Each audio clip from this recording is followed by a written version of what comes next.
We guide you through how to make all your photos private on Facebook. First, open your Facebook app or go to facebook.com and log into your account. Then go to your profile and tap or click on the Photos section.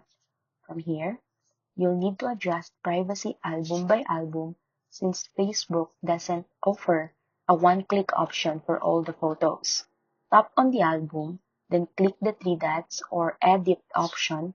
Look for the privacy settings and change it to only me if you want it completely private, or choose friends or specific friends depending on your preferences. Repeat this process for each album, especially your profile pictures and cover photos, since those are usually public by default.